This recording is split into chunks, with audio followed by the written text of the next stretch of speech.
All right. Good afternoon to everybody who is just listening to us.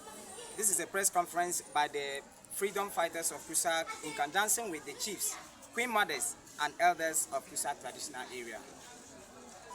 We want to bring to your notice, Mr. President, and the general public, about the continuous unprofessional conduct of the military in Bawku and its suburbs. We Kusaugis are peace-loving people, but we are running out of patience with the way the NDC government has been mute on Bawku conflict, while people keep losing their precious lives. In this NDC government, several press conferences has been organized by different people in Kussaug condemning the unprofessional military brutality in Bawku.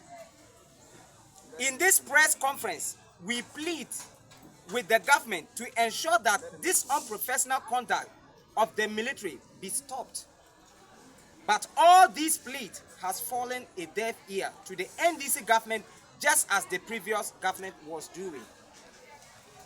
We realize that in this NDC government, the military brutality in Bawku has been intensified even more than the previous government.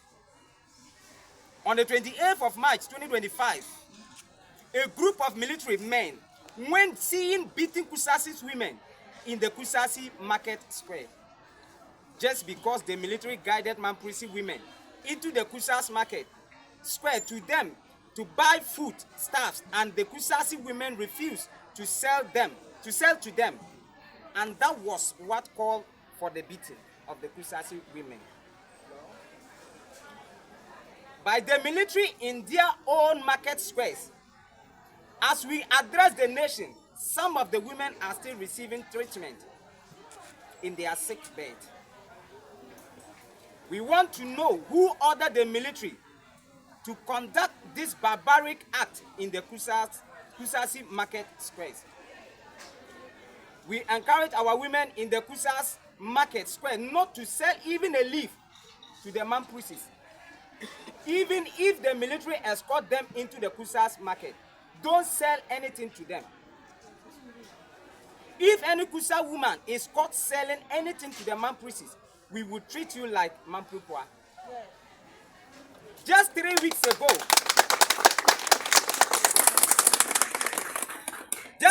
ago, the military went into the communities within the Bawku enclaves, beating everyone, including the aged, destroying televisions, fridges, window glasses, and other gadgets. Is this what the NDC government is awarding Kussaug with the voting massively for them in the last election? We want to by this send a strong warning to the military to desist from this bias and unprofessional act that they are doing to us Kussaugs. If not, the gods of the land will start again.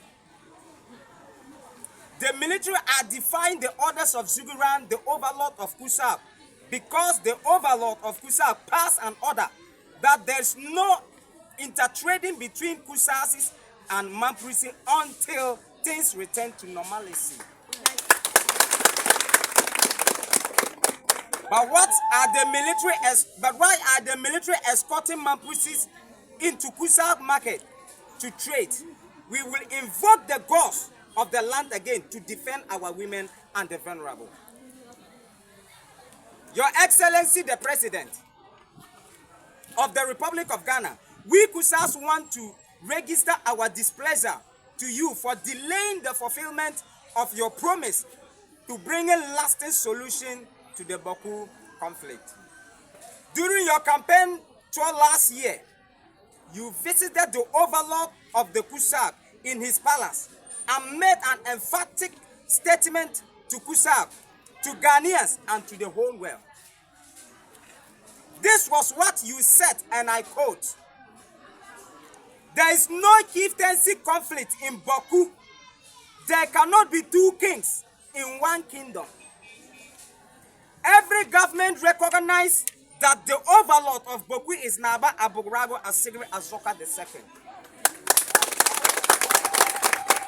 And this is why I said there is no chieftaincy conflict in Bawku. And so peace in Bawku is going to be my #1 priority when I became president, unquote. Mr. President, these were your words. And now you are president of the republic, and the issue of Bawku is still being massaged under your government, just as the previous government did. Mr. President, when we heard your promise to bring a lasting solution to the Bawku conflict, we were overwhelmed by it and thought the NDC was our savior, and that was why